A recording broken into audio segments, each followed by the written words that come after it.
서울의 밤은 수천 개의 별보다 더 밝게 빛났다.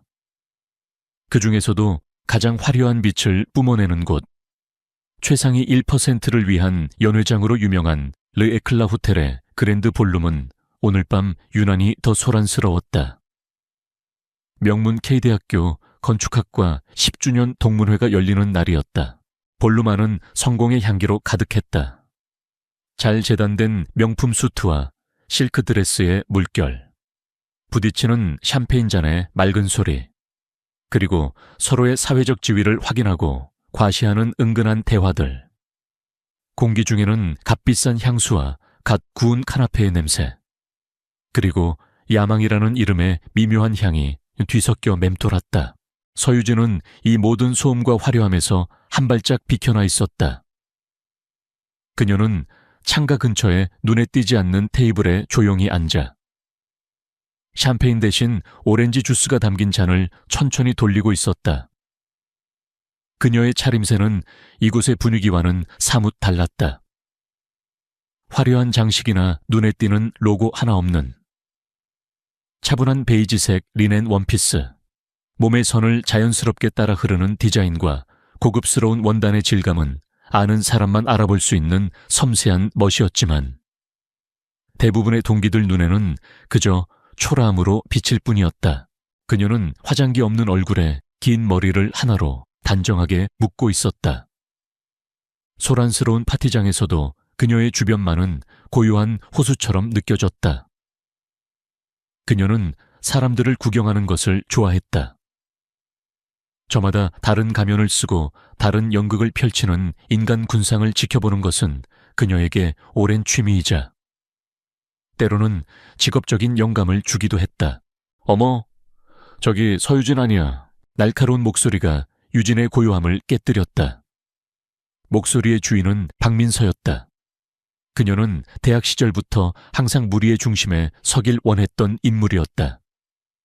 오늘도 그녀는 마치 여왕처럼 몇몇 동기들을 거느리고 나타났다. 머리부터 발끝까지 최신 명품으로 치장한 모습은 그녀의 자신감의 원천인 듯했다. 몸에 딱 붙는 강렬한 붉은색 발망 드레스. 목에는 그녀의 남편이 사주었다고 자랑하던 다이아몬드 목걸이가 조명을 받아 눈부시게 빛났다. 민서의 옆에는 소셜미디어 인플루언서로 활동하는 임나리와 민서 남편 회사에서 부장으로 일하며 그녀에게 아부하는 최진우가 그림자처럼 붙어 있었다. 세상에, 정말 유진이네. 몇 년 만이야. 용케 여긴 어떻게 왔대. 임나리가 과장된 몸짓으로 입을 가리며 호들갑을 떨었다. 그들의 시선은 노골적으로 유진의 옷차림을 훑고 내려갔다. 경멸과 동정이 뒤섞인 그 눈빛을 유진은 무표정하게 받아냈다. 민서구나, 나리, 진우도 오랜만이네. 유진이 담담하게 인사했다. 그녀의 목소리는 차분하고 흔들림이 없었다. 그 태연함이 민서의 심기를 더욱 불편하게 만들었다. 그녀는 유진이 자신 앞에서 주눅이 들고 초라한 제 모습을 부끄러워하기를 바랐다. 그러게 말이야, 졸업하고 통소식이 없어서 어디 시골에라도 내려가서 사는 줄 알았지. 최진우가 낄낄거리며 거들었다. 그는 민서의 환심을 사기 위해서라면 어떤 비열한 말도 서슴지 않을 기세였다. 요즘 뭐하고 지내? 아직도 설계 사무소 같은 데서 자빌이라도 하고 있나? 민서가 유진의 맞은편 의자에 우아하게 앉으며 물었다. 질문의 형식을 띠고 있었지만 그 안에는 너 같은 게 제대로 된 일을 할 리 없지라는 확신이 담겨 있었다. 그냥 조용히 지내, 내 일하면서. 유진은 짧게 대답했다. 그녀는 이 무의미한 대화를 길게 이어가고 싶지 않았다. 그녀의 삶은 이들에게 설명하거나 이해시킬 필요가 없는 것이었다. 일 무슨 일 설마 그 구질구질한 옷 입고 출근하는 건 아니지. 동대문 시장에서 샀어. 요즘엔 그런 복고풍이 유행인가. 민서의 목소리가 한 톤 높아졌다. 주변의 몇몇 동기들이 흥미로운 구경거리가 생겼다는 듯 그들 쪽으로 시선을 돌렸다. 유진은 이제 완벽한 조롱의 대상이 되어 있었다. 민서야, 말이 너무 심하잖아. 유진이도 나름대로 사정이 있겠지. 입나리가 말렸지만 그 표정에는 웃음기가 가득했다. 그녀는 스마트폰을 들어 몰래 이 장면을 찍기 시작했다. 자신의 SNS에 오랜만에 만난 흙수저, 동창의 충격적인 근황 같은 자극적인 제목으로 올릴 생각이었다. 사정, 무슨 사정, 우리 계대 건축학과 졸업해서 이 정도 파티에 이런 옷을 입고 오는 게 말이 된다고 생각해. 이건 우리과 전체의 품격을 떨어뜨리는 일이야. 민서는 마치 자신이 동문회의 수호자라도 된 것처럼 말했다. 그녀는 유진의 존재 자체가 자신의 성공적인 삶에 대한 모욕이라고 느끼는 듯했다. 대학 시절, 유진은 과제마다 독창적인 아이디어로 교수들의 칭찬을 독차지했다. 민서는 항상 유진의 그늘에 가려져 있었다. 값비싼 재료와 인맥을 동원해도 유진의 순수한 재능을 이길 수 없었던 그때의 열등감이 10년이 지난 지금 도끼처럼 뿜어져 나오고 있었다. 유진은 더 이상 대꾸하지 않았다. 분노나 슬픔보다는 깊은 피로감이 몰려왔다. 인간의 본성은 이토록 변하지 않는 것인가. 10년이라는 시간은 민서의 허영심과 질투심을 조금도 깎아내지 못하고 오히려 더 단단하게 만들었을 뿐이었다. 유진이 자리에서 일어나려고 하자 민서가 그녀의 팔을 붙잡았다. 어딜 가려고? 아직 얘기 안 끝났잖아. 결혼은 했어. 남편은 뭐 하는 사람이야? 너 먹여 살릴 능력은 있고. 집요한 질문이 이어졌다. 유진은 민서의 손을 조용히 내려다보았다. 화려한 네일아트가 박힌 손가락. 그리고 그 손목에 채워진 까르띠에 팔찌. 그 반짝이는 것들로도 채울 수 없는 공허함이 그녀의 눈에 보였다. 남편은 그냥 평범한 회사원이야. 유진은 사실대로 말할 수 없었다. 남편의 이름을 대는 순간 이 모든 소란은 다른 차원으로 번질 것이고 그는 그것을 원치 않을 터였다. 무엇보다 이것은 온전히 그녀 자신의 문제였다. 회사원 그럼 그렇지. 끼리끼리 만나는 거지. 그래서 내 꼴이 이 모양이구나. 얘들아. 들었어. 서유진 남편 평범한 회사원이래. 민서가 주변을 향해 외치자 기다렸다는 듯 폭소가 터져 나왔다. 그 웃음소리는 날카로운 유리 조각이 되어 유진의 주위를 맴돌았다. 하지만 그 조각들은 그녀의 내면에 닿지 못하고 튕겨 나갔다. 그녀의 마음은 그 누구도 상처 입힐 수 없는 고요한 성격이었다. 바로 그때였다. 민서가 자리에서 일어서며 들고 있던 레드 와인잔을 과장되게 흔들었다. 그리고 마치 발이 꼬인 것처럼 비틀거리며 유진의 앞으로 넘어지는 신용을 했다. 이오미오 짧은 비명과 함께 붉고 진득한 액체가 하얀 포물선을 그리며 날아갔다. 와인은 정확히 유진의 베이지색 리넨 원피스 가슴팍에 쏟아졌다. 순식간에 짙은 얼룩이 꽃처럼 피어났다. 볼륨 안의 소음이 순간 멎었다. 모든 시선이 유진에게로 향했다. 붉은 와인으로 엉망이 된 드레스, 그리고 그 앞에 서 있는 당혹스러운 표정의 주인공. 민서가 원했던 완벽한 그림이었다. 어머, 어떻게 미안해서 어쩌지. 유진아, 내가 정말 실수했네. 손이 미끄러졌나 봐. 민서가 호들갑을 떨며 손수건을 꺼내 유진의 옷을 닦는 척했다. 하지만 그녀의 눈에는 숨길 수 없는 통쾌함과 승리감이 번뜩이고 있었다. 그녀의 손길에 와인 얼룩은 오히려 더 넓고 흉하게 번져나갔다. 괜찮아. 꼴이 말이 아니네. 저 드레스 이제 버려야겠는데. 주변에서 수군거리는 소리가 들려왔다.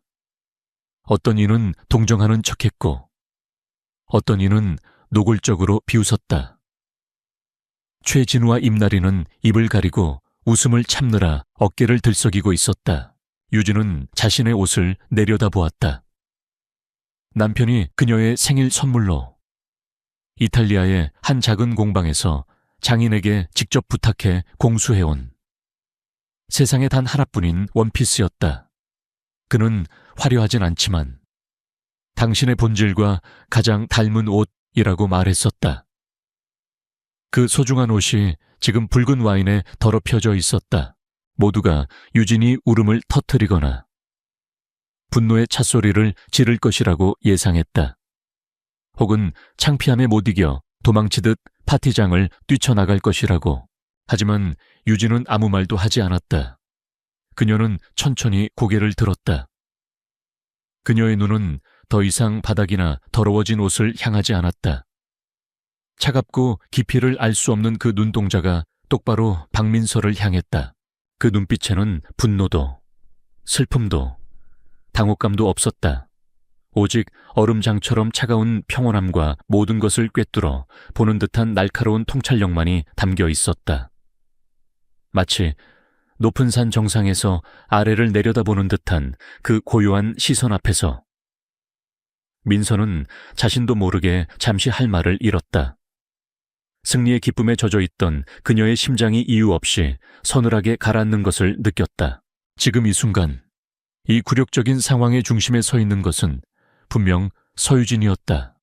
하지만 어째서인지 진짜 패배자는 자신이 된 것 같은 기분이었다. 유진의 입술이 아주 천천히, 미세하게 움직였다. 하지만 어떤 소리도 나오지 않았다.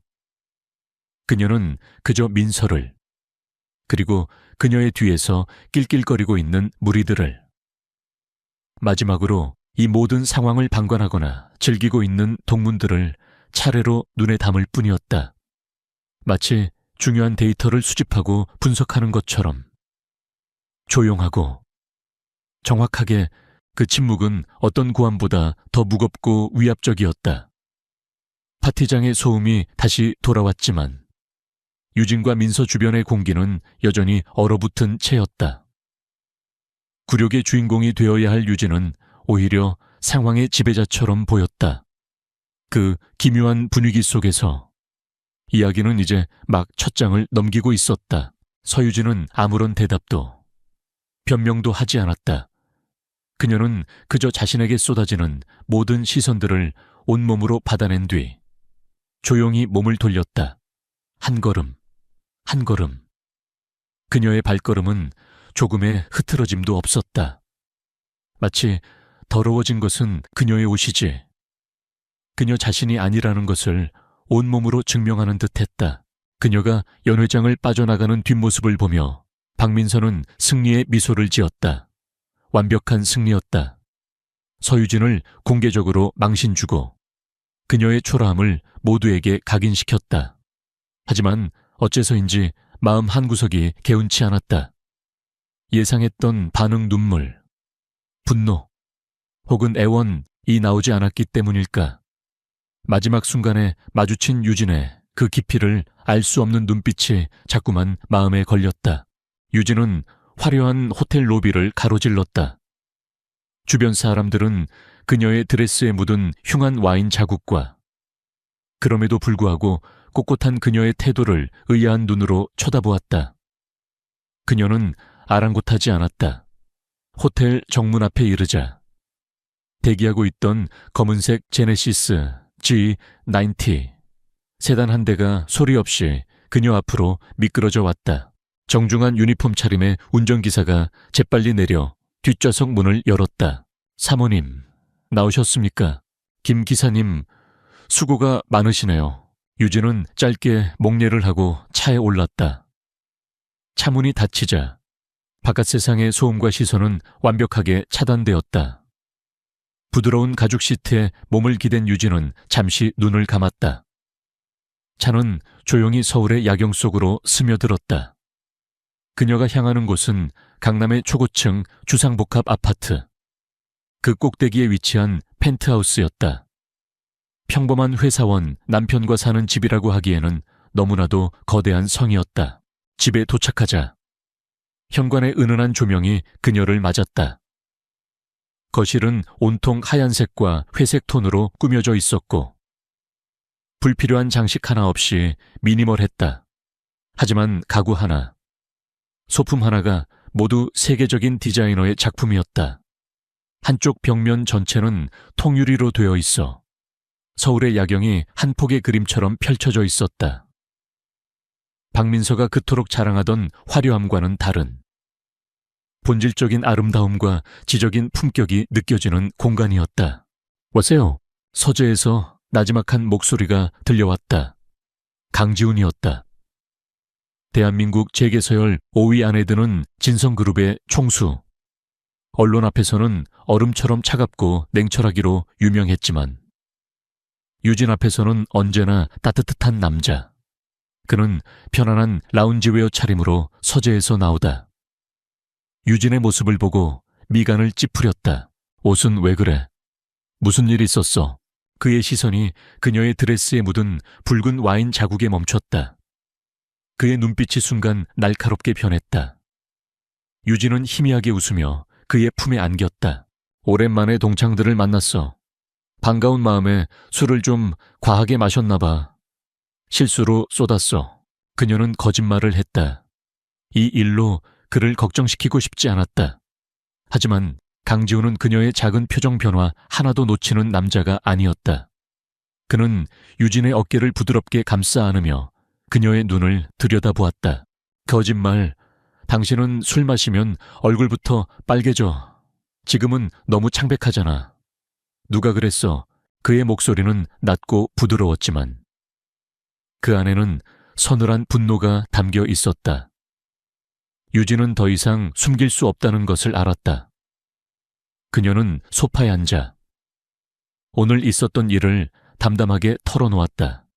박민서의 이름, 그녀가 했던 말들, 그리고 마지막에 있었던 와인 사건까지 감정을 배제하고 오직 사실만을 전달했다.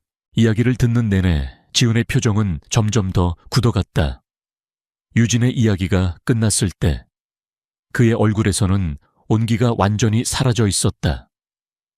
그가 가진 부드러움은 오직 유진에게만 허락된 것이었다. 세상의 나머지 사람들에게 그는 무자비한 포식자일 뿐이었다. 박민서, 남편이 태림건설 최규식이던가. 지훈이 나지막이 읊조렸다. 그는 이미 모든 정보를 파악하고 있었다. 그는 즉시 휴대폰을 들어 비서실장에게 전화를 걸었다. 그의 목소리는 강철처럼 차가웠다. 김 실장, 지금 당장 태림건설에 대해 알아봐. 자금 흐름, 비리, 약점, 뭐든 상관없어. 샅샅이 뒤져서 보고해. 그리고 박민서라는 여자, 그녀의 모든 SNS 계정과 주변 인물들까지 전부 파악해. 내일 아침까지 내 책상 위에 모든 자료가 올라와 있어야 하네. 전화를 끊은 지훈이 유진의 손을 잡았다. 걱정 마. 당신을 모욕한 대가가 얼마나 끔찍한 건지 뼈저리게 느끼게 해줄 테니 아마 내일 아침 해가 뜨는 걸 후회하게 될 거야. 진성그룹의 힘을 동원하면 태림건설 같은 중소건설사 하나를 무너뜨리는 것은 그리 어려운 일이 아니었다. 하지만 유진은 조용히 고개를 저었다. 그녀는 지훈의 손 위에 자신의 손을 포겠다. 아니, 여보, 그러지 마세요. 유진아, 이건 내 문제예요. 내 과거에서 시작된 일이고 내 손으로 끝내고 싶어요. 그녀의 목소리는 단호했다. 당신이 나서면 모든 게 너무 쉽게 끝나버려요. 그러면 나는 결국 진성그룹 강지훈의 아내라는 이름 뒤에 숨는 것밖에 안 되잖아요. 박민서가 나를 무시했던 이유를 나 스스로 증명하는 꼴이 될 거예요. 나는 그렇게 지고 싶지 않아요. 지훈은 잠시 말이 없었다. 그는 아내의 눈을 깊이 들여다보았다. 그 안에는 상처가 아닌 강한 의지와 자존심이 빛나고 있었다. 그는 언제나 아내의 이런 점을 존경하고 사랑했다. 그녀는 결코 그의 부하 권력에 기대려 하지 않았다. 그녀는 그 자체로 완전한 사람이었다. 그는 길게 한숨을 내쉬며 고개를 끄덕였다. 알았어. 당신 뜻대로 해. 하지만 만약 당신이 감당하기 힘든 순간이 오면 그때는 내가 나서는 걸 막지 않겠다고 약속해. 고마워요. 유진은 그제야 편안한 미소를 지었다. 갈등이 일단락되자 그녀는 드레스룸으로 가서 편한 옷으로 갈아입었다. 와인에 더럽혀진 드레스를 보자 마음이 쓰라렸지만 지금은 그 감상에 젖어 있을 때가 아니었다. 그녀는 곧장 펜트하우스 가장 안쪽에 있는 자신의 개인 작업실로 향했다. 그곳은 그녀만의 왕국이었다. 수백 권의 건축 관련 서적들이 벽면을 가득 채우고 있었고 책상 위에는 최신형 컴퓨터와 태블릿 그리고 여러 개의 건축 모형들이 놓여 있었다. 그녀가 세상과 소통하는 유일한 창구이자 그녀의 천재성이 발현되는 공간이었다. 그녀는 컴퓨터 앞에 앉아 몇 번의 클릭으로 보안 시스템을 해제했다. 화면에 거대한 프로젝트의 조감도가 떠올랐다. 유려한 곡선과 혁신적인 디자인이 어우러진 마치 푸른 하늘을 담아낸 듯한 거대한 돔 형태의 복합 문화 공간. 프로젝트의 이름은 푸른 하늘의 돔 아주어 돔이었다.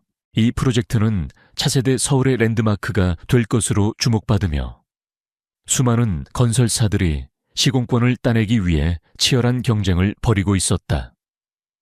그리고 그 중에는 박민서의 남편이 운영하는 태림건설도 포함되어 있었다. 유진은 마우스를 움직여 설계 도면의 한쪽 구석을 확대했다. 그곳에는 설계자의 서명이 적혀 있었다. 화려하지 않지만 힘있는 필체, Architect YS. 세상 사람들은 YS가 남성일 것이라고, 혹은 외국에서 활동하는 유명 건축가일 것이라고 추측했다. 아무도 그가 오늘 동창회에서 촌스러운 옷차림으로 조롱받던 서유진이라는 사실을 알지 못했다. 유진의 눈빛이 차갑게 빛났다. 박민서는 그저 옛 동창의 자존심을 짓밟았다고 생각했겠지. 하지만 그녀는 자신도 모르는 사이에 자신이 그토록 손에 넣고 싶어하는 프로젝트의 심장을 쥐고 있는 사람을 적으로 돌려버린 것이었다. 전쟁은 이제 막 시작되었다. 그리고 그 전장은 더 이상 시끄러운 파티장이 아니었다. 수천억이 오가는 냉혹한 비즈니스의 세계. 유진은 조용히 키보드 위에 손을 얹었다. 그녀는 강지훈의 아내가 아닌 건축가 YS로서 이 싸움을 시작할 준비를 마쳤다. 동문회의 밤이 지나고 며칠 후 박민서는 자신의 화려한 드레스룸에서 만족스러운 미소를 지으며 거울 속 자신을 바라보고 있었다. 그날의 완벽한 승리는 그녀에게 달콤한 자신감을 안겨주었다. 서유진의 굴욕적인 표정과 그녀를 향한 동정 어린 시선들을 떠올릴 때마다 짜릿한 쾌감이 온몸을 감쌌다. 역시 사람은 분수를 알아야지. 그녀는 콧노래를 부르며 새로 산 샤넬백을 어깨에 걸쳤다. 그때 남편인 최규식이 잔뜩 인상을 쓴 채 방으로 들어왔다. 태림건설의 상무이사인 그는 요즘 회사의 명운이 걸린 프로젝트 때문에 극심한 스트레스에 시달리고 있었다. 젠장, 빌어먹을 YS. 그 자식 때문에 미치겠군. 최규식은 넥타이를 거칠게 풀어헤치며 소파에 몸을 던졌다. 그의 입에서 나온 욕설에 민서의 기분 좋은 아침이 망가졌다. 무슨 일이야? 여보 또 그 푸른 하늘의 돔 프로젝트 때문에 그래. 민서가 짜증 섞인 목소리로 물었다. 그녀는 남편의 회사 일에는 별 관심이 없었다. 그녀에게 중요한 것은 남편의 성공이 가져다 줄 돈과 명예뿐이었다. 그놈의 프로젝트가 우리 회사 발목을 잡고 있잖아. 설계자인 YS라는 작자는 유령처럼 정체도 드러내지 않으면서 요구사항만 더럽게 까다로워. 게다가 경쟁사인 대진 컨소시엄이 너무 막강해. 이번에 밀리면 우리 회사는 정말 끝장이라고. 최규식의 하소연을 들으며 민서는 지루한 표정으로 손톱을 매만졌다. 그러다 대진 컨소시엄이라는 단어에 귀가 번쩍 뜨였다. 그녀는 남편에게 다가가 애교 섞인 목소리로 말했다. 그래서 그 대진이라는 곳은 뭐가 그렇게 대단한데 우리보다 다 나은 게 뭐예요? 모든 면에서 낫지. 기술력, 자금력, 그리고 YS가 그쪽 팀에 더 신뢰를 보내는 것 같아. 팀원 구성부터가 우리랑은 차원이 달라. 최규식은 책상 위에 있던 경쟁사 분석 자료를 신경질적으로 집어 던졌다. 서류 뭉치가 바닥에 흩어졌다. 민서는 눈을 굴리며 흩어진 서류 중 한 장을 집어 들었다. 대진 컨소시엄의 프로젝트 참여 인력 명단이었다. 세계적인 구조기술자, 환경 전문가들의 이름이 즐비했다. 그녀는 별 생각 없이 명단을 훑어 내려갔다. 그러다 그녀의 눈이 한 이름에 못 박힌 듯 멈췄다. 프로젝트 설계팀, 수석연구원 서유진. 유진. 민서는 자신의 눈을 의심했다. 몇 번이고 다시 확인했지만 그 이름은 분명 서유진이었다. 동명이인일 수도 있었지만 그녀의 직감은 아니라고 말하고 있었다. 동문회에서 그렇게 초라한 모습으로 나타났던 그 서유진이 대한민국 최대 건축 프로젝트의 설계팀에, 그것도 수석연구원이라는 직함으로 이름을 올리고 있다니 순간 민서의 머릿속에서 여러 가지 감정이 폭풍처럼 휘몰아쳤다. 놀라움, 불신, 그리고 이내 참을 수 없는 분노와 질투가 치밀어 올랐다. 하하하하. 그녀가 갑자기 미친 사람처럼 웃기 시작했다. 최규식이 어리둥절한 표정으로 그녀를 쳐다보았다. 당신 갑자기 왜 이래? 여보, 이거 보여. 서유진 내 대학 동창이야. 내가 지난번 동문회에서 완전히 거짓거리라고 했던 바로 그 여자. 민서는 서류를 흔들며 소리쳤다. 근데 이런 애가 수석연구원 말도 안 돼. 이건 분명 뭔가 잘못된 거야. 걔는 학교 다닐 때도 그냥 조용하고 존재감 없는 애였어. 분명 무슨 백을 쓰거나 아니면 서류상으로 이름만 올려놓은 걸 거야. 이런 중요한 프로젝트에 저런 허수아비를 세워놓다니. 대진 컨소시엄도 별거 아니네. 최규식은 아내의 말에 의아한 표정을 지었다. 당신 동창이라고 정말이야. 그렇다니까 내가 보증해. 걘 절대 이런 중책을 맡을 능력이 없는 애야. 이건 우리한테 온 기회일지도 몰라. 민서의 눈이 교활하게 빛났다. 굴욕감에 몸을 떨던 유진의 모습이 떠올랐다. 그녀는 유진을 다시 한번, 이번에는 철저하게 사회적으로 매장시켜버리고 싶었다. 그리고 그 과정에서 남편의 프로젝트까지 도울 수 있다면 그야말로 일석이조였다. 무슨 기회라는 거야. 생각해봐. 여보, 저렇게 무능한 사람을 팀에 끼워 넣었다는 건 그 팀 전체에 문제가 있다는 증거 아니겠어. 우리가 이 약점을 파고드는 거야. 대진 컨소시엄, 자격 미달 인력으로 국가적 프로젝트 수행하나, 이런 식으로 여론을 만드는 거지. 최규식의 얼굴에 점차 흥미가 어렸다. 그는 비열한 수법을 쓰는데 거리낌이 없는 남자였다. 구체적으로 어떻게? 그건 나한테 맡겨. 민서의 입가에 잔인한 미소가 걸렸다. 그녀는 곧바로 자신의 네트워크를 가동하기 시작했다. 첫 번째 화살은 소셜미디어 인플루언서인 임나리를 통해 발사되었다. 민서는 나리에게 전화를 걸어 온갖 거짓말을 섞어 이야기를 부풀렸다. 나리야, 대박 사건이야. 내 동창 서유진 기억나? 걔가 무슨 백을 썼는지 푸른 하늘의 돔 프로젝트에 껴있더라. 학교 다닐 때 과제도 맨날 겨우 하던 애가. 분명히 낙하산이야. 요즘 건축계에 이런 비리가 많다며 네가 한번 공론화시켜주면 안 될까? 정의 구현 차원에서. 정의 구현이라는 말에 임나리는 코웃음을 쳤지만 낙하산 비리라는 자극적인 소재는 그녀의 구미를 당겼다. 그녀는 즉시 자신의 인스타그램과 블로그에 관련 내용을 암시하는 글을 올렸다. 실력 없는 자가 인맥만으로 거대 프로젝트에 참여하는 더러운 세상이라는 식의 저격글이었다. 실명은 거론하지 않았지만 아는 사람들이 보면 누구를 겨냥하는지 짐작할 수 있었다. 두 번째 화살은 익명의 온라인 커뮤니티를 통해 날아갔다. 민서는 돈을 주고 전문적으로 악성 루머를 퍼뜨리는 업체를 고용했다. 국내 최대 건축 커뮤니티와 주식 포럼에 대진 컨소시엄의 숨겨진 리스크라는 제목의 글들이 올라오기 시작했다. 제목 푸른 하늘의 돔. 대진 컨소시엄 팀원 자질 논란. 내용 대진 컨소시엄의 설계팀에 실무 경험이 전무한 S 연구원이 포함된 것으로 확인됨. 업계에 전혀 알려지지 않은 인물로 K대 출신이라는 것 외에는 경력이 베일에 쌓여 있음. 국가의 미래가 걸린 프로젝트에 이런 식으로 팀을 구성해도 되는 것인가? Y라는 이름값에만 기대는 것은 아닌지 심히 우려됨. 루머는 교묘하게 제작되었다. 천재 건축가 YS를 직접 공격하는 대신 팀의 약한 구리로 서유진을 지목하여 팀 전체의 신뢰도를 깎아내리는 전략이었다. S 연구원이라는 익명 뒤에 K대 출신이라는 단서를 흘려 아는 사람들은 쉽게 서유진을 떠올릴 수 있도록 했다. 소문은 걷잡을 수 없이 퍼져나갔다.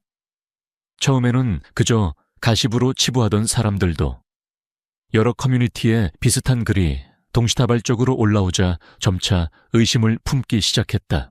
그리고 마침내 그 첫 번째 화살은 목표물에 정확히 명중했다. 대진 컨소시엄의 프로젝트 사무실.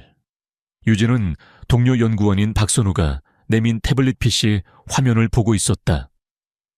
화면에는 바로 그 문제의 게시글이 떠 있었다.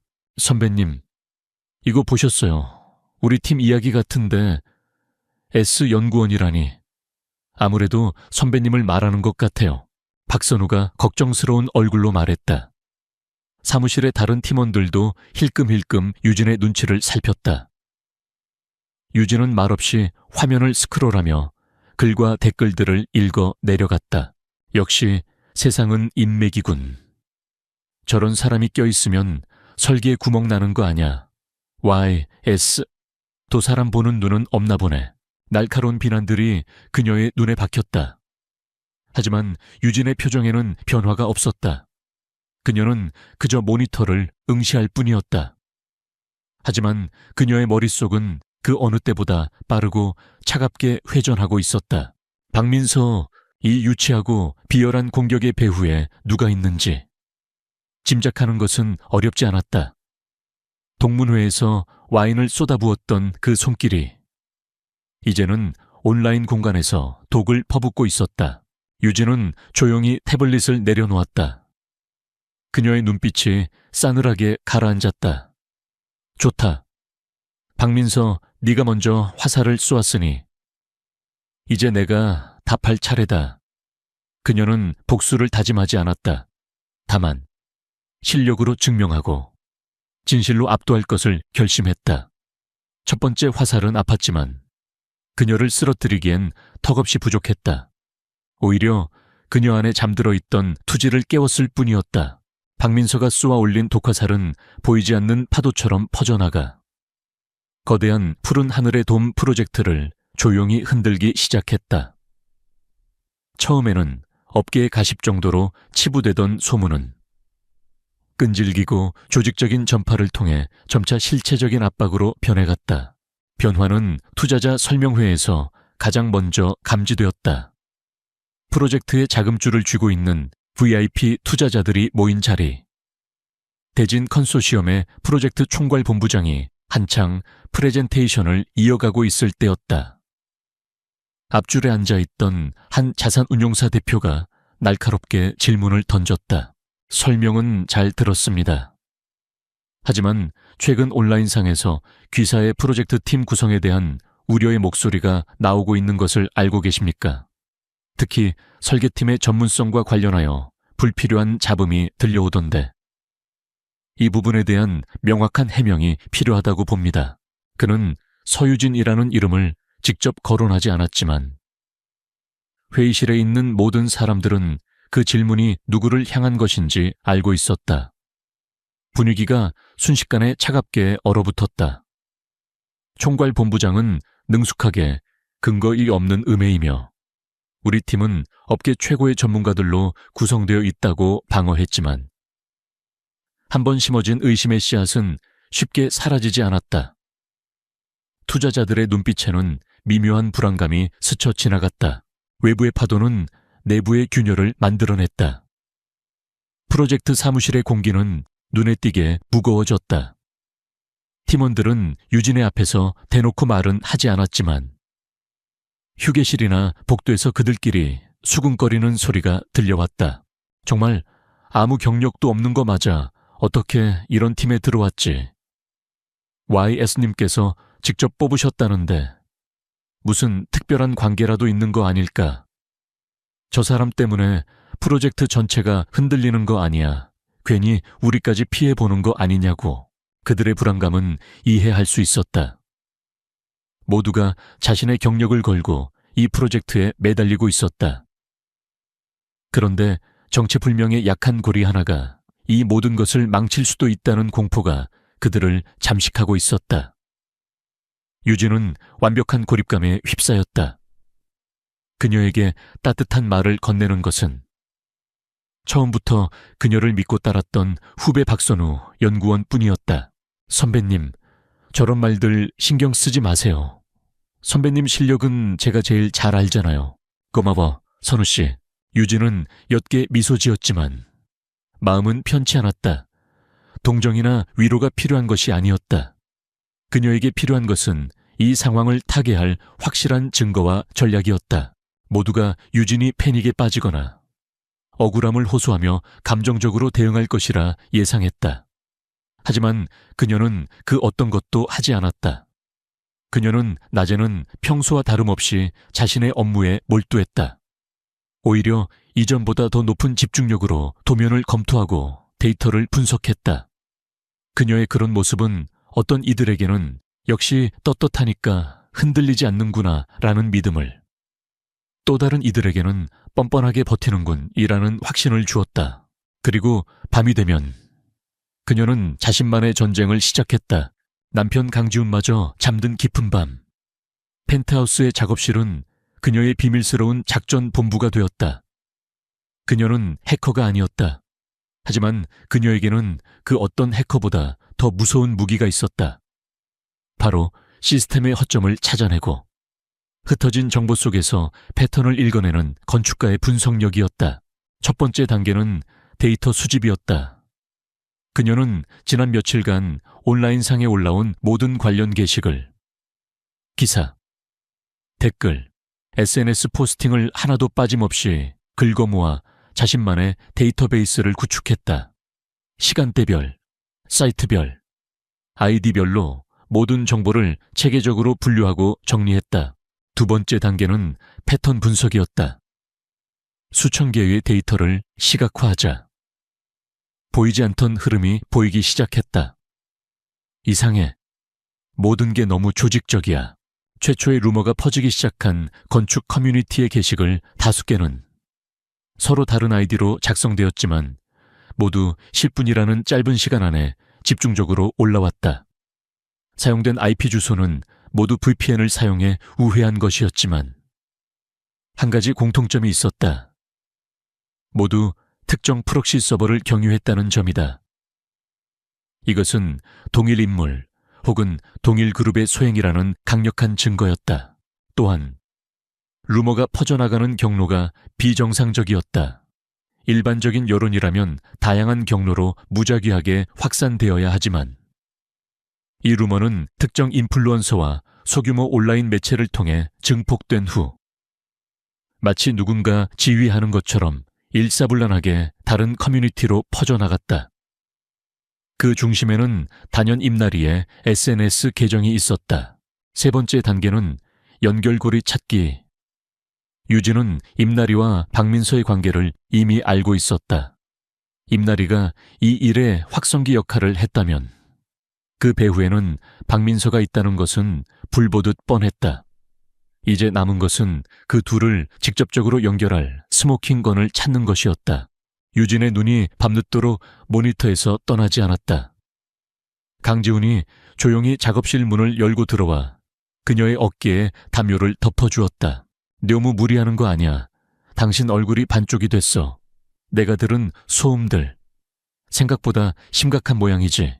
그는 도와줄까라고 묻는 대신 그녀가 스스로 해결할 수 있도록 믿어주는 방식을 택했다. 조금 시끄러운 난기류를 만난 것뿐이에요. 조종사는 나니까. 걱정 말아요. 유진이 그를 보며 안심시키듯 미소 지었다. 지우는 더 이상 묻지 않고 그녀의 책상 위에 따뜻한 차 한 잔을 내려놓고 조용히 돌아갔다. 남편의 묵묵한 신뢰가 그녀에게는 가장 큰 힘이 되었다. 그리고 마침내 며칠 밤을 사온 그녀의 집요함이 결실을 보는 순간이 찾아왔다. 문제는 가장 화려하게 자신을 과시하던 임나리에게서 터져 나왔다.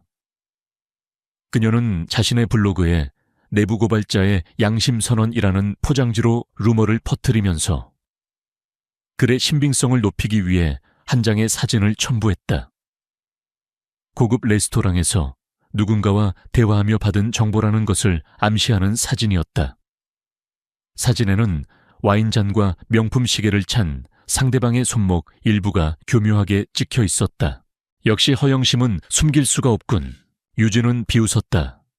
대부분의 사람들은 그 사진을 보고 역시 정보력이 대단하네 라고 생각했겠지만 유진의 눈에는 다른 것이 보였다. 그녀는 즉시 사진을 확대하여 정밀 분석하기 시작했다. 그리고 와인잔에 비친 희미한 상을 발견했다. 너무나도 흐릿해서 형체를 알아보기 힘들었지만 포기할 유진이 아니었다. 그녀는 이미지 분석 프로그램을 이용해 픽셀을 보정하고 노이즈를 제거하는 작업을 수십 번 반복했다. 마침내 와인잔에 비친 상이 조금씩 윤곽을 드러냈다. 그것은 바로 박민서의 얼굴이었다. 사진이 찍힌 날, 박민서가 자신의 SNS에 올렸던 옷과 정확히 일치했다. 그뿐만이 아니었다. 임나리가 자랑스럽게 노출시킨 상대방의 시계. 그것은 최규식 상무가 지난달 회사 창립기념일 행사에서 우수 임원상으로 받았다고 기사까지 났던 바로 그 한정판 모델이었다. 완벽한 증거였다. 임나리가 퍼뜨린 모든 정보의 출처가 박민서와 최규식이라는 것을 입증하는 빼도 박도 못할 물증. 그들은 자신들의 교활함에 취해 너무나도 치명적인 실수를 저지른 것이었다. 유진은 컴퓨터 화면에 떠있는 두 장의 사진, 임나리의 블로그 사진과 박민서의 SNS 사진을 나란히 띄워놓았다. 그녀의 입가에 차가운 미소가 떠올랐다. 거대한 파도를 일으켜 자신을 삼키려 했던 그들. 하지만 이제 그 파도를 역으로 이용해 그들의 배를 침몰시킬 시간이었다. 사냥감이 사냥꾼의 목에 조용히 칼을 겨누는 순간이었다. 아내가 자신만의 방식으로 싸우겠다고 선언한 이후 강지우는 약속대로 전면에 나서지 않았다. 그는 아내의 능력과 판단력을 믿었다. 하지만 그것이 포식자의 본능을 억누르고 가만히 지켜만 보겠다는 의미는 아니었다. 그는 단지 사냥의 방식을 바꿨을 뿐이다. 빛의 영역에서가 아닌 그림자 속에서 움직이기 시작했다. 다음 날 아침, 서울의 중심부, 도시를 발 아래 둔 듯한 진성그룹 본사 회장실. 거대한 통유리창으로 쏟아지는 아침 햇살이 방 안의 모든 것을 밝혔지만 방의 주인인 강지훈의 얼굴만은 그림자에 잠겨 있었다. 그의 앞에는 그림자처럼 충직한 신복, 김태우 비서실장이 서 있었다. 어젯밤 지시하신 내용 정리해서 보고 드립니다. 김 실장의 목소리는 감정 한 점 섞이지 않은 기계처럼 건조했다. 그는 태블릿 PC를 들어 화면을 띄웠다. 태림건설, 상무 최규식, 현재 재무 상태가 극히 불안정합니다.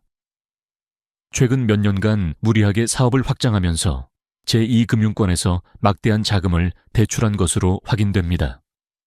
만약 이번 푸른 하늘의 돔 프로젝트 수주에 실패할 경우 3개월 안에 연쇄 부도를 피할 수 없을 것으로 보입니다.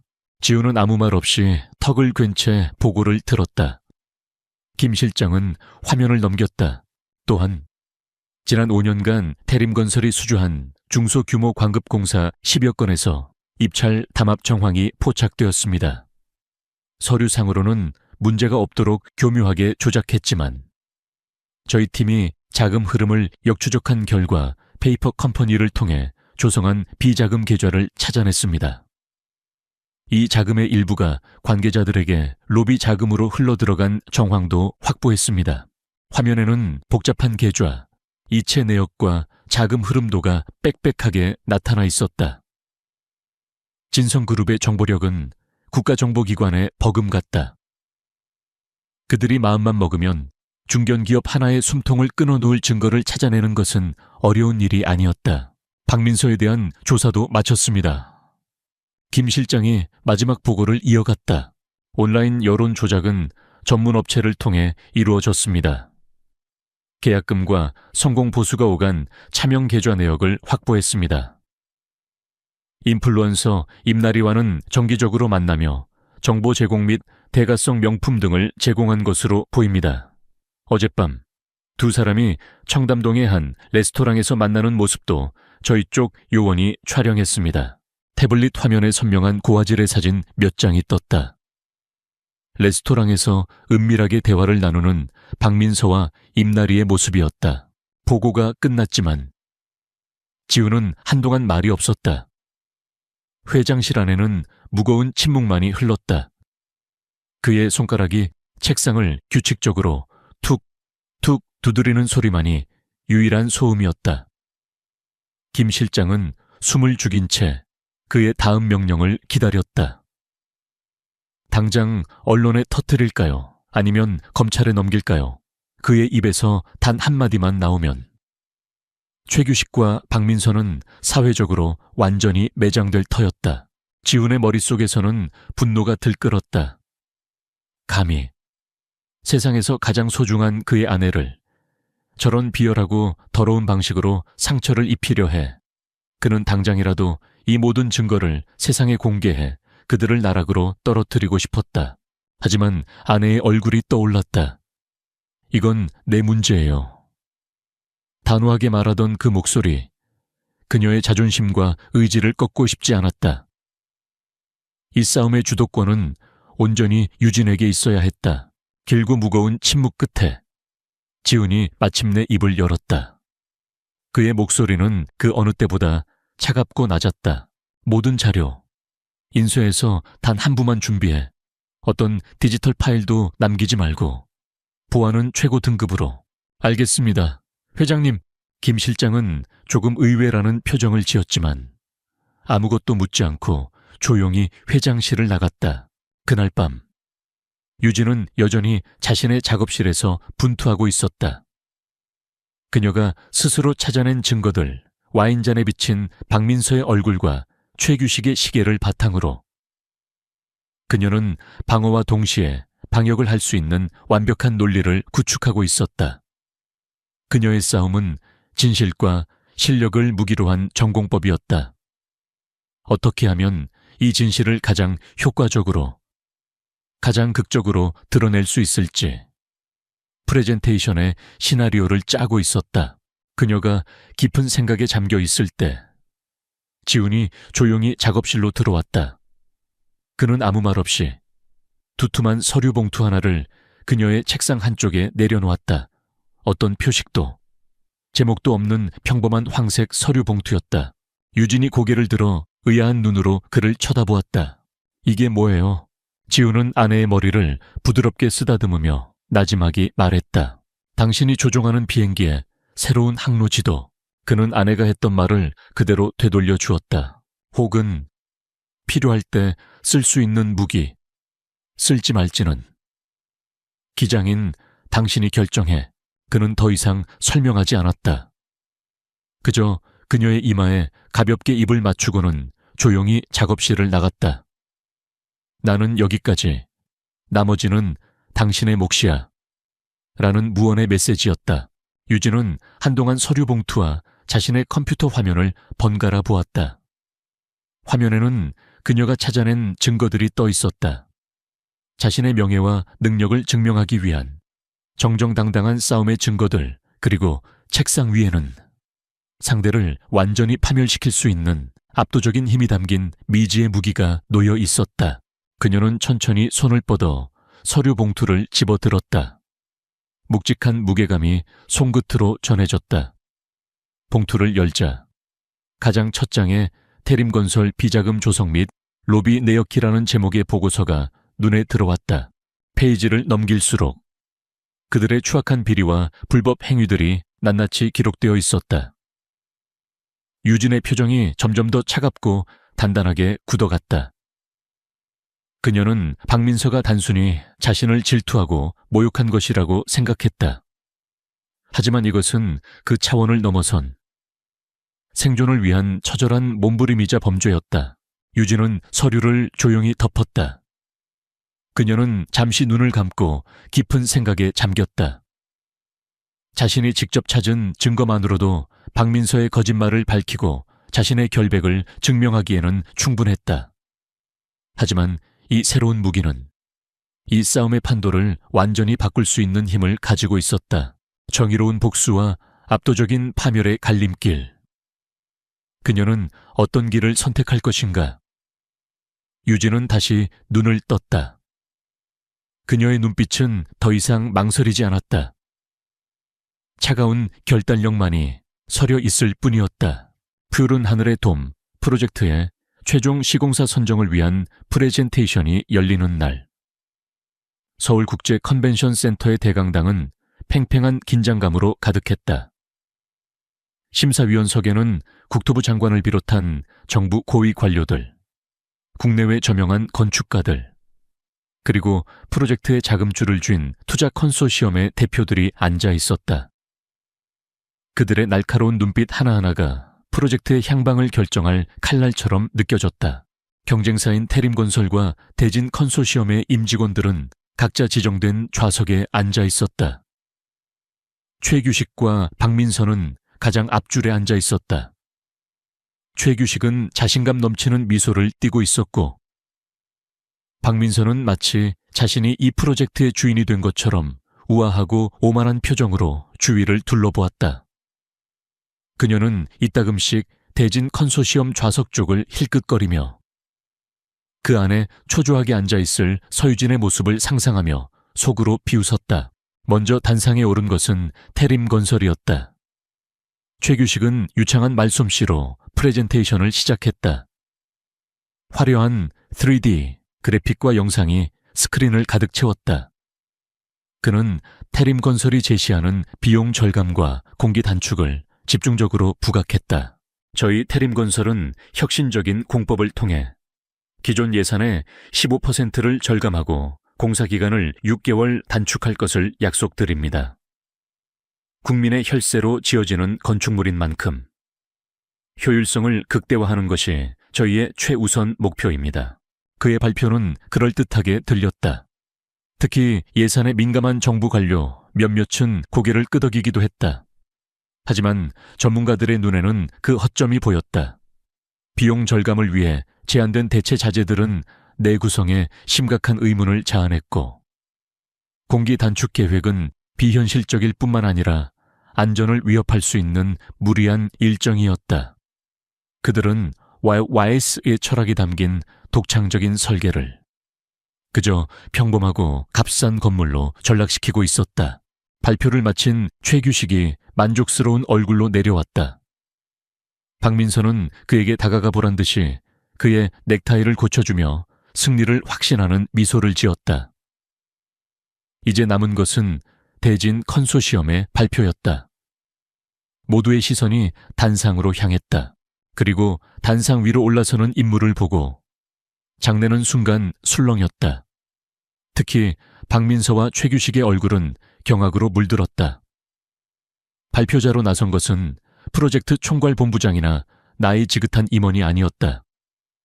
바로 그들이 벌레처럼 무시하고 짓밟으려 했던 서유진이었다. 그녀는 군더더기 없는 짙은 남색 정장 차림이었다.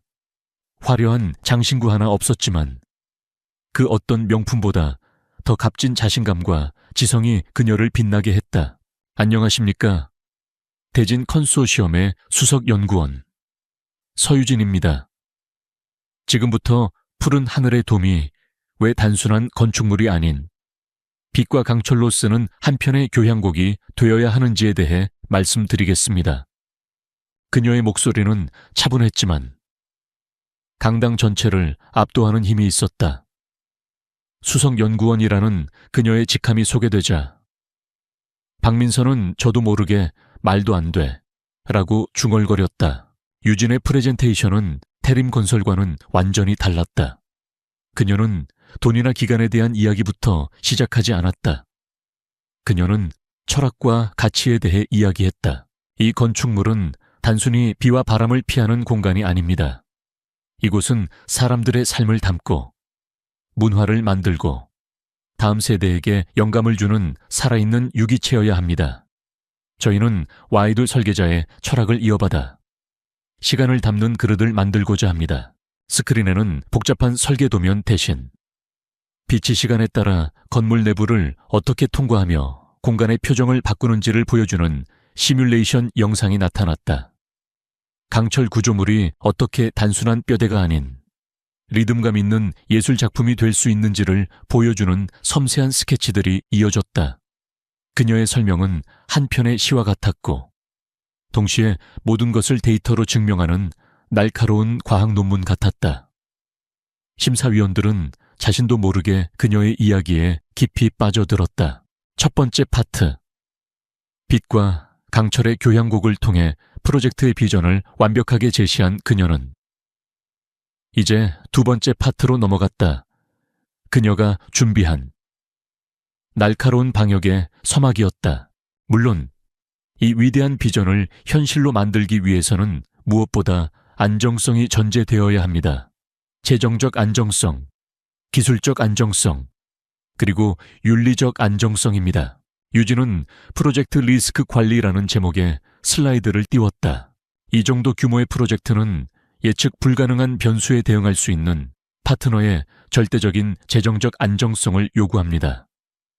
예를 들어 단기 부채 비율이 과도하게 높거나 무리한 대출에 의존하는 기업은 프로젝트의 완공 자체를 위협하는 심각한 리스크가 될 수 있습니다. 그녀는 태림건설의 이름을 단 한 번도 언급하지 않았다. 하지만 심사위원석에 앉은 투자 전문가들의 얼굴이 미묘하게 굳어졌다. 그들은 이미 태림건설의 불안한 재무 상태를 알고 있었다. 유진은 그들의 의심에 불을 지폈을 뿐이다. 다음 슬라이드는 자재 선정 기준이었다. 저희는 최고 등급에 인증된 자재만을 사용할 것을 약속드립니다. 최근 비용 절감을 위해 저품질의 대체 자재를 제한하는 경우가 있습니다. 이는 단기적으로는 경제적으로 보일 수 있으나 저희의 구조 안전 시뮬레이션 결과 장기적으로는 건축물의 수명을 30% 이상 단축시키고 유지 보수 비용을 폭발적으로 증가시키는 원인이 됩니다. 무엇보다 국민의 안전과 신뢰를 배신하는 행위입니다. 최규식의 얼굴이 하얗게 질리기 시작했다. 마치 그녀가 자신들의 제안서를 옆에서 들여다본 것처럼 정확하게 핵심을 찌르고 있었다. 그리고 마침내 마지막 파트였다. 유진은 프레젠테이션을 마무리하며 심사위원들과 청중들을 천천히 둘러보았다. 그녀의 시선이 마지막으로 박민서와 최규식에게 잠시 머물렀다. 결국 이 모든 것을 가능하게 하는 것은 사람에 대한 신뢰입니다.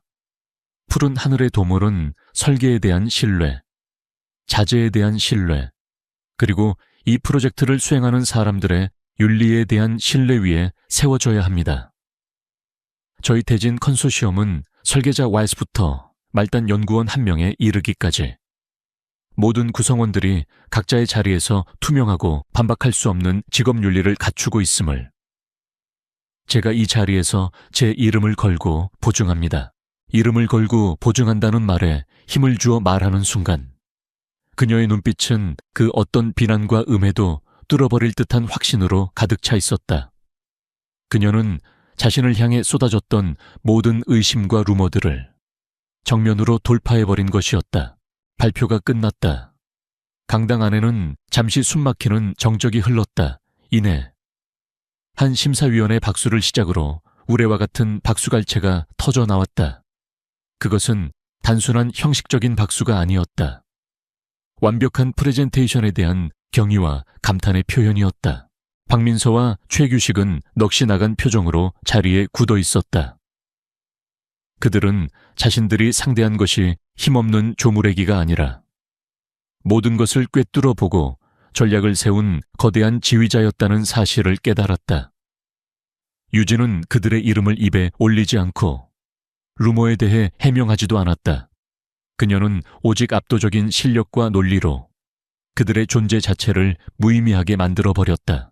프로젝터의 밝은 빛을 받으며 단상 위에 서 있는 유진은 마치 이 교향곡의 마지막 음을 화려하게 장식한 메스트로처럼 보였다. 길고 치열했던 그녀의 연주는 가장 빛나는 승리의 순간에 마침표를 찍고 있었다. 우레와 같은 박수 소리가 잦아들고 강당 안에는 흥분과 감탄이 뒤섞인 묘한 열기가 감돌았다. 심사위원들은 서로 귓속말을 주고받으며 감탄을 금치 못했고 투자자 대표들의 얼굴에는 이미 결정이 내려진 듯한 만족스러운 미소가 번져 있었다. 서유진의 프레젠테이션은 완벽한 승리, 그 자체였다. 바로 그때 패배의 그림자가 짙게 드리워진 태림건설 좌석에서 한 사람이 벌떡 일어섰다. 최규식이었다. 그의 얼굴은 하얗게 질려 있었지만 눈은 신락 같은 희망이라도 잡으려는 듯 광기로 번뜩이고 있었다. 잠깐만요. 이에 있습니다. 그의 고함에 장내의 모든 시선이 집중되었다. 사회자가 당황하며 그를 제지하려 했지만 최규식은 막무가내로 소리쳤다. 이건 말도 안 됩니다. 경력도 불분명한 저런 젊은 연구원 한 명의 말만 믿고 이 거대한 프로젝트를 맡길 수는 없습니다. 저희는 대진 컨소시엄이 무언가 숨기고 있다고 강력하게 의심하는 바입니다. 그는 마지막 발악을 하고 있었다. 이성적인 판단이 아니라 벼랑 끝에 몰린 짐승의 본능적인 몸부림이었다. 그의 옆에서 넋을 잃고 있던 박민서도 정신을 차리고 남편의 말을 거들었다. 맞아요. 그리고 저 여자. 서유진은 제 대학 동창인데 저한테 개인적인 원한을 품고 있습니다.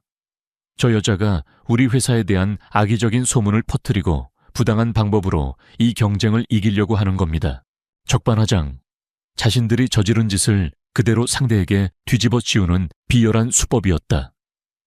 어차피 이렇게 된 이상 진흙탕 싸움으로 만들어 프로젝트 자체를 무산시키는 편이 낫다고 판단한 것이다. 몇몇 사람들은 그들의 필사적인 모습에 혹시나 하는 눈빛으로 술렁이기 시작했다. 하지만 그 순간 유진은 속으로 안도의 한숨을 내쉬었다. 걸려들었구나. 그들이 스스로 무덤을 파주기를 기다리고 있었다. 그들의 공개적인 비난은 유진에게 방역의 완벽한 명분을 제공해 주었다. 심사위원장이 불쾌한 표정으로 마이크를 잡았다. 최규식 상무, 박민서 씨, 근거 없는 비방은 삼가주시기 바랍니다. 하지만 이의가 제기된 이상 대진 컨소시엄 측에도 답변할 기회를 드리겠습니다. 서유진 수석연구원, 하실 말씀 있습니까? 유진은 기다렸다는 듯 다시 단상으로 걸어나갔다. 그녀의 얼굴에는 당황한 기색 대신 모든 것을 예상했다는 듯한 차분함이 서려 있었다. 개인적인 원한, 그리고 악의적인 소문이라고 하셨습니까? 그녀가 조용한 목소리로 되물었다. 그녀는 기술팀을 향해 손짓했다. 강당의 대형 스크린에 새로운 이미지가 나타났다. 왼쪽에는 임나리의 블로그에 올라왔던 레스토랑 사진이, 오른쪽에는 박민서가 바로 그날 자신의 SNS에 올렸던 사진이 나란히 떠올랐다. 그리고 와인잔에 비친 희미한 인형과 최규식의 한정판 시계가 붉은 원으로 강조되어 있었다. 제오에 대한 모든 루머는 바로 이 은밀한 만남에서 시작된 것으로 보입니다. 온라인상에 저에 대한 허위 사실을 유포한 인플루언서 임나리 씨가 바로 이 자리에서 박민서 씨와 최규식 상무님을 만나고 있었네요. 과연 누가 누구에 대한 악의적인 소문을 퍼뜨린 것일까요? 판단은 여기 계신 현명한 분들께 맡기겠습니다. 저건 박민서의 얼굴에서 핏기가 완전히 가셨다. 자신이 저지른 짓에 증거가 만천에 공개되자 그녀는 아무 말도 하지 못하고 입술만 파르르 떨었다. 장내는 충격으로 술렁였다. 진실이 드러나는 순간이었다. 한 심사위원이 날카로운 눈으로 유진에게 물었다. 도대체 왜 태림건설 측에서 서유진 연구원님을 이렇게까지 공격했다고 생각하십니까? 그 이유가 무엇일지 모두가 궁금해하는 질문이었다. 그리고 이제 마지막 장막을 걷어낼 시간이었다. 유진은 깊은 숨을 한번 들이쉬었다. 그분들이 저를 공격한 이유는 아마 대진 컨소시엄이 저에게 이 프레젠테이션을 맡긴 이유와 같을 겁니다. 그분들은 저를 과소평가했고 마찬가지로 이 프로젝트의 본질 또한 과소평가했습니다. 그녀가 다시 한번 기술팀에 신호를 보냈다. 스크린의 화면이 바뀌었다. 푸른 하늘의 돔 설계도면의 표지였다. 그리고 설계자 서명란이 화면 가득 확대되었다. Architect YS, 힘있고 유려한 필체의 서명이 선명하게 보였다. 그 순간 화면 한쪽에 단상 위 유진의 손을 비추는 라이브 영상이 동시에 떴다. 그녀는 테이블 위에 놓인 태블릿 PC를 들어 펜을 손에 쥐었다. 그리고 YS의 서명 바로 옆 공간에 자신의 이름을 쓰기 시작했다. S-U-U-Jin. 카메라는 그녀의 손끝을 따라 움직였다. 한 획이 그어질 때마다 YSO의 서체와 소름 끼치도록 똑같은 필체가 화면에 나타났다. 마지막 점이 찍히는 순간 두 개의 서명은 마치 하나의 거울처럼 완벽하게 일치했다. 유진은 펜을 내려놓고 마이크를 고쳐 잡았다. 그리고 강당 안의 모든 사람들을 향해 세상에서 가장 차분하고도 강력한 목소리로 말했다. 제 이름은 서유진입니다. 그녀가 잠시 말을 멈췄다. 강당 안에 모든 공기가 멈춘 듯한 절대적인 정적이 흘렀다. 그리고 제가 YS입니다. 그 말이 터져 나오는 순간 정적은 거대한 폭발음으로 바뀌었다. 뭐라고? YS가 저 사람이었어. 세상에 기자석에서 수십 개의 카메라 플래시가 동시에 터져 나왔다. 장내는 아수라장이 되었다. 대한민국 건축계의 가장 위대한 미스터리, 베일에 쌓여있던 천재 건축가 YS의 정체가 지금 가장 극적인 방식으로 공개된 것이었다. 최규식은 의자에 주저앉은 채 완전히 넋이 나갔다. 그의 머릿속이 하얗게 비어버렸다. 자신이 파멸시키려 했던 상대가 자신이 그토록 갈망하던 프로젝트를 창조한 신과 같은 존재였다는 사실을 그는 감당할 수 없었다. 그리고 박민서. 그녀는 얼어붙은 듯 그 자리에 서 있었다. 그녀가 벌레처럼 여기던 존재, 촌스럽다고 비웃고 가난할 것이라 동정했던 서유진이 자신이 평생을 바쳐도 닿을 수 없는 경지에 서 있는 천재 YS였다. 10년 전의 열등감이 오늘 최악의 형태로 그녀를 삼켜버렸다. 그녀를 향해 터지는 카메라 플래시 세례는 마치 그녀의 어리석음을 심판하는 낙인처럼 느껴졌다. 무대의 주인공이었던 그녀는 이제 가장 비참한 구경거리로 전락해버렸다. 정숙해 주십시오. 심사위원장이 충격에서 벗어나 다급하게 의사봉을 두드렸다. 그는 경애와 존경이 가득한 눈으로 단상 위의 유진을 바라보았다.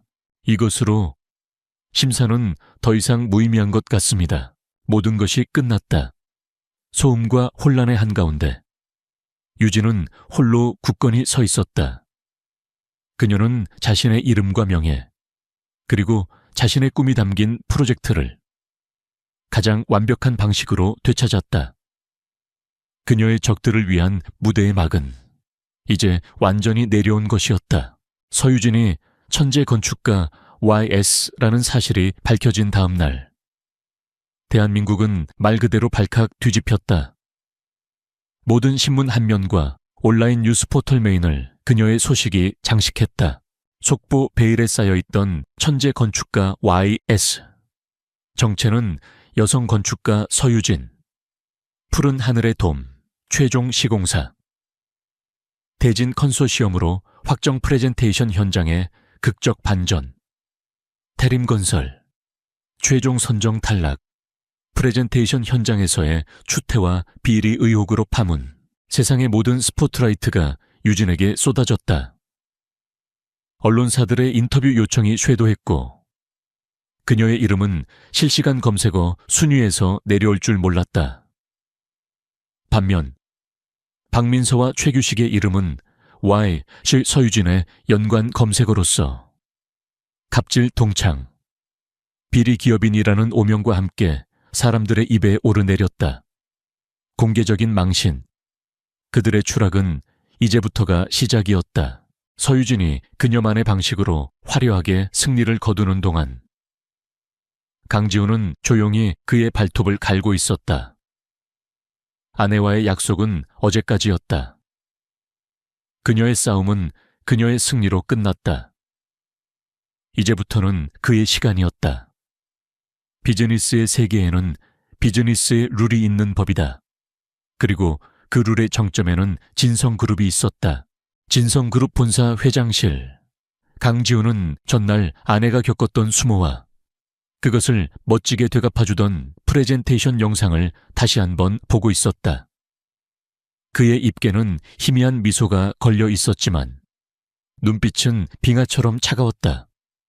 그는 인터컴 버튼을 눌렀다. 김 실장, 관련 부서장들 전부 소집해. 5분 주지. 5분 뒤. 회장실에는 진성그룹의 핵심 임원들 법무팀장, 재무전략본부장, 홍보실장 이 칼같이 정렬해 서 있었다. 지훈은 TV를 끄고 자리에서 일어났다.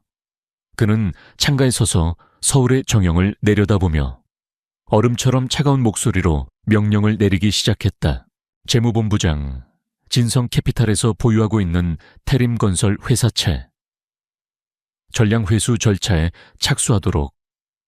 당장 시장에 태림건설의 신용도에 심각한 문제가 발생했다는 시그널을 확실하게 보내.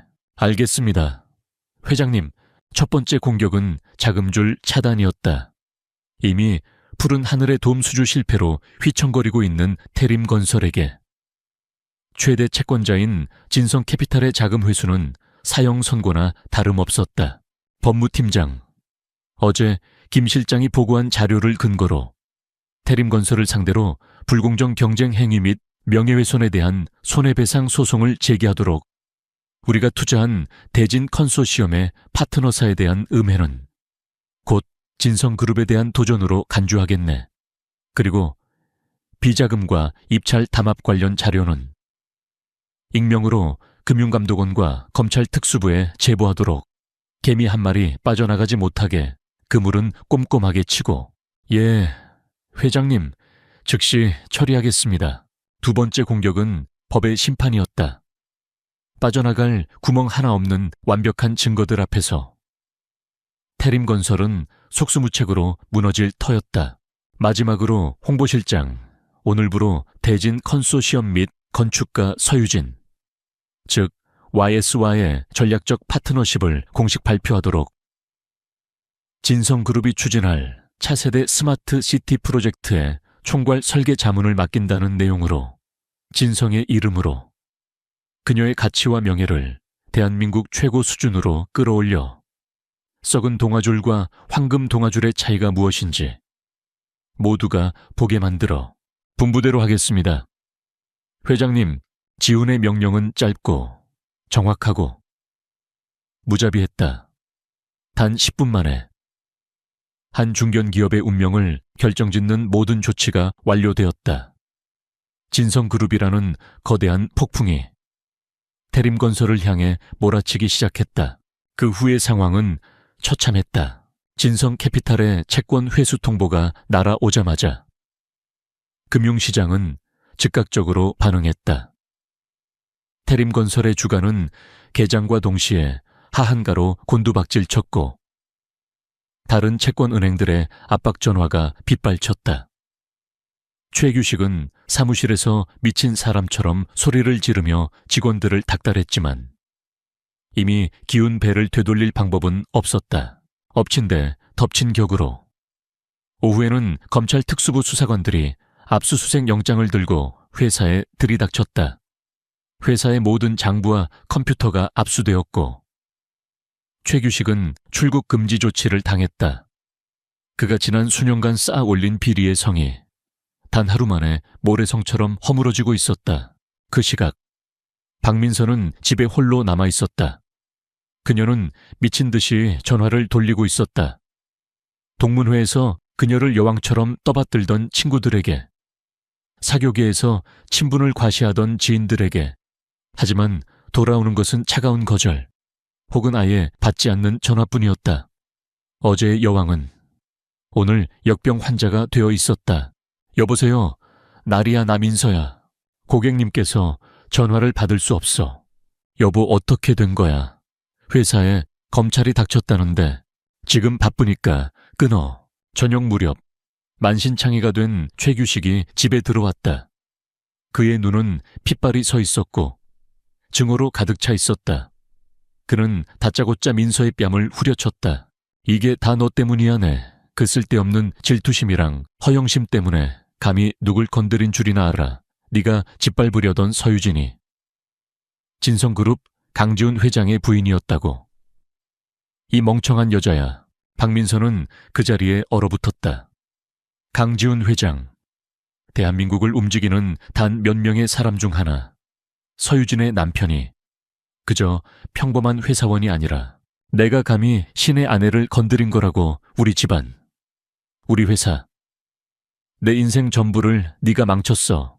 최규식은 서류 한 장을 그녀의 얼굴에 집어 던졌다. 이혼 서류였다. 당장 이 집에서 나가. 위자료는 한 푼도 없어. 네가 들고 온 혼수품들 전부 차 앞 딱지 붙었으니까 꿈도 꾸지 마. 그는 그렇게 자신의 모든 실패를 민서에게 떠넘기고는 짐을 챙겨 떠나버렸다. 텅 빈 거실. 값비싼 가구들 위에는 은행에서 붙인 빨간 차 앞 딱지가 낙인처럼 붙어 있었다. 박민서는 그 자리에 주저앉았다. 남편, 돈, 지위, 명예, 친구. 그녀가 가졌다고 믿었던 모든 것이 신기루처럼 사라져버렸다.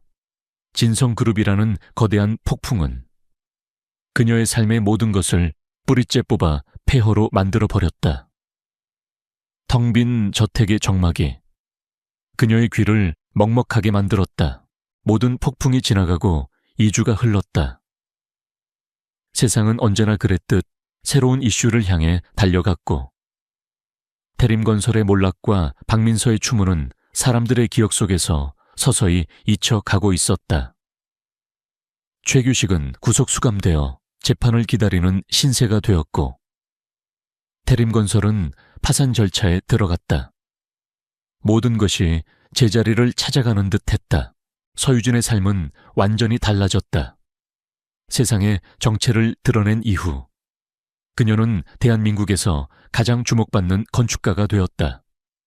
푸른 하늘의 돔 프로젝트는 순조롭게 진행되었고 진성그룹의 스마트 시티, 프로젝트 총괄 설계 자문이라는 새로운 직함까지 얻었다. 하지만 그녀는 여전히 변함이 없었다. 화려한 스포트라이트 대신 조용한 작업실에서 도면과 씨름하는 것을 더 편안해했다. 그날 오후 유진은 잠시 머리를 식힐 겸 삼청동에 있는 작은 갤러리 카페에 앉아 있었다. 고즈넉한 한옥을 개조한 카페는 그녀가 가장 좋아하는 장소 중 하나였다. 그녀는 따뜻한 라떼를 앞에 두고 스케치북에 새로운 영감을 그리고 있었다. 그때 카페 문이 열리며 한 여자가 들어왔다. 유진은 무심코 고개를 들었다가 잠시 펜을 멈칫했다. 박민서였다. 하지만 그녀는 유진이 알던 박민서가 아니었다. 화려한 명품 옷과 보석은 온데간데 없었다. 대신 낡고 색이 바랜 트렌치코트를 입고 있었다. 윤기 흐르던 머리는 푸석했고 완벽했던 메이크업 대신 창백하고 지친 민낯이 드러나 있었다. 한때 여왕처럼 군림하던 그녀는 이제 길 잃은 유령처럼 보였다. 민서는 카페 안을 두리번거리다 유진을 발견하고는 잠시 망설이는 듯하더니 이내 그녀의 테이블로 다가왔다. 유진은 말없이 그녀가 맞은편 의자에 앉는 것을 지켜보았다. 유진아, 민서가 힘겹게 입을 열었다. 그녀의 목소리는 심하게 갈라져 있었다. 나, 박민서야? 마치 유진이 자신을 알아보지 못할까봐 두렵기라도 한 것처럼. 유진은 조용히 고개를 끄덕였다. 알아 앉아. 민서는 의자에 겨우 몸을 걸치고 앉았다. 그녀는 시선을 어디에 둬야 할지 모른 채 찻잔만 내려다보았다. 한동안 무거운 침묵이 흘렀다. 침묵을 깬 것은 민서였다. 그녀가 갑자기 의자에서 내려와 유진의 앞에 무릎을 꿇었다. 유진아, 미안해. 내가 정말 잘못했어. 내가 죽을 죄를 지었어. 그녀가 울먹이며 말했다. 카페 안에 몇몇 손님들이 놀라 그들을 쳐다보았다. 제발, 강지훈 회장님께 말씀 좀 전해줘. 우리 남편 좀 살려달라고. 모든 게 내 잘못이니까. 그 사람은 제발 용서해달라고. 제발. 그녀는 유진의 바짓가랑이를 붙잡고 애원했다. 10년 넘게 유진을 괴롭혀왔던 그 오만함은 흔적도 없이 사라지고 오직 처절한 비굴함만이 남아있었다. 유진은 그녀를 차갑게 내려다보지 않았다. 경멸하지도 않았다. 그녀는 조용히 민서의 팔을 잡고 일으켜 세웠다. 일어나. 민서야, 이러지 마. 여긴 다른 사람들도 있어. 그녀는 민서를 다시 의자에 앉혔다. 그리고 잠시 창밖을 바라보다가 나지막이 입을 열었다. 네가 사과해야 할 사람은 내가 아니야. 그리고 용서를 구해야 할 대상은 더더욱 강지훈 회장이 아니고. 민서는 유진의 말을 이해할 수 없다는 표정으로 그녀를 쳐다보았다. 유진은 민서의 눈을 똑바로 바라보며 말을 이었다. 그녀의 목소리는 꾸짖음이 아닌 차가운 진실을 담고 있었다. 나는 너한테 복수한 게 아니야. 민서야, 나는 그저 내 자리에서 내가 해야 할 일을 했을 뿐이야. 내 디자인을 지키고, 내 명예를 지키고, 내 프로젝트를 지키려고 싸웠을 뿐이라고. 내 남편이 구속된 건 그가 저지른 불법과 비리 때문이야. 태림건설이 무너진 건 실력도 없으면서 욕심만 부린 결과고, 그 모든 과정에서 나는 아무것도 하지 않았어. 진실을 밝혔을 뿐이지. 유진의 목소리는 흔들림이 없었다. 그녀는 복수의 가해자가 아닌 진실의 증언자로서 말하고 있었다. 네오를. 그리고 네 남편과 네 삶을 무너뜨린 건 내가 아니야. 바로 너 자신의 질투심과 오만함이야. 너는 10년 전 대학 강의실에서도 그랬어. 내 아이디어를 훔치고 뒤에서 나를 험담했지. 그리고 10년이 지나서도 똑같은 짓을 반복했어. 변한 건 아무것도 없어. 유진의 말은 날카로운 칼이 되어 민서의 심장을 파고들었다. 단 한 가지 변한 게 있다면 이번에 네가 무시하고 짓밟으려 했던 상대가 네가 감당할 수 없는 사람이었을 뿐이야. 그 말을 듣는 순간 민서의 눈에서 눈물이 흘러내렸다. 그것은 동정을 구하는 눈물이 아니었다. 핑계를 대기 위한 눈물도 아니었다. 처음으로 자신의 실체를 정면으로 마주한 자의 고통스러운 눈물이었다. 그녀는 항상 남 탓을 하며 살아왔다. 자신의 불행은 세상 탓이고 자신의 실패는 주변 사람들 탓이라고. 서유진은 그저 만만한 화풀이 대상일 뿐이었다. 하지만 아니었다. 모든 문제의 시작은, 모든 비극의 원인은 바로 자기 자신이었다. 유진의 말처럼 그녀는 10년 동안 한 걸음도 성장하지 못한 채 시기와 질투라는 감옥에 스스로를 가두고 있었던 것이다. 헉. 그녀는 소리내어 울기 시작했다. 더 이상 아무 말도 하지 못하고 그저 어깨를 들썩이며 오랫동안 울었다. 유진은 그녀를 위로하지 않았다. 그저 조용히 그녀의 울음이 잦아들기를 기다려 주었다. 한참 뒤 그녀는 자리에서 일어났다. 그리고 자신의 커피값과 함께 민서가 마시지 않은 커피값까지 계산하고 나갈 채비를 했다. 떠나기 전 유진은 테이블에 엎드려 울고 있는 민서의 등 뒤에 마지막 말을 남겼다.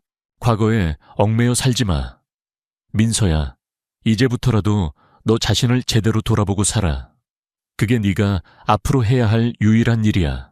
유진은 뒤돌아보지 않고 카페를 나섰다. 가을 햇살이 그녀의 어깨 위로 쏟아져 내렸다. 그녀는 복수를 끝낸 것이 아니었다.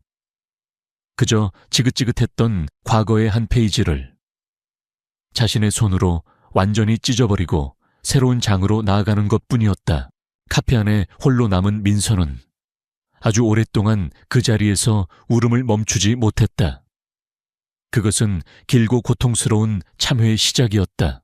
그로부터 6개월이라는 시간이 흘렀다.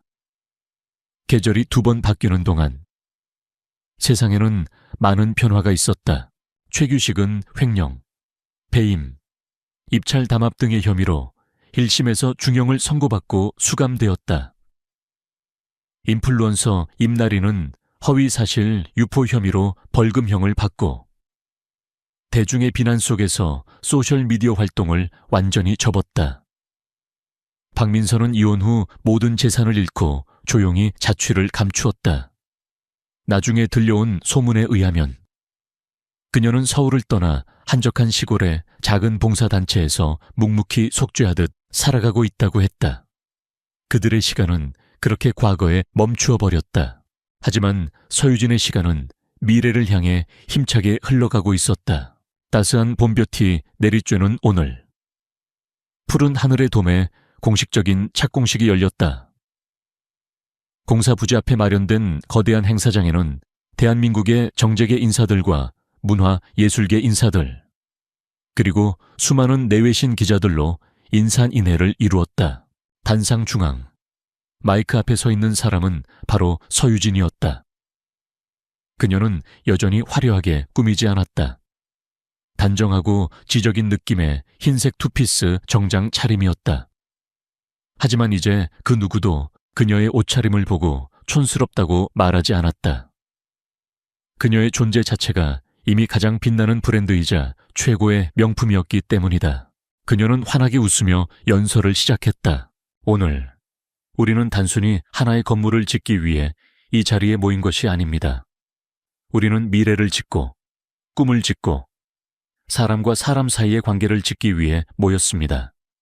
이 푸른 하늘의 돔이 완공되었을 때 이곳이 특정 계층의 사람들이 아닌 우리 모두의 웃음과 이야기로 가득 찬 따뜻한 공간이 되기를 진심으로 바랍니다. 이 위대한 여정에 함께해 주신 모든 분들께, 그리고 언제나 제 곁에서 가장 큰 힘이 되어준 저의 팀과 사랑하는 가족에게 깊은 감사를 전합니다. 그녀가 가족이라는 단어를 말할 때 그녀의 시선은 잠시 귀빈석 한쪽에 조용히 앉아있는 강지훈에게로 향했다. 강지훈은 세상의 모든 스포트라이트를 받는 아내를 가장 따뜻하고 자랑스러운 눈빛으로 바라보고 있었다.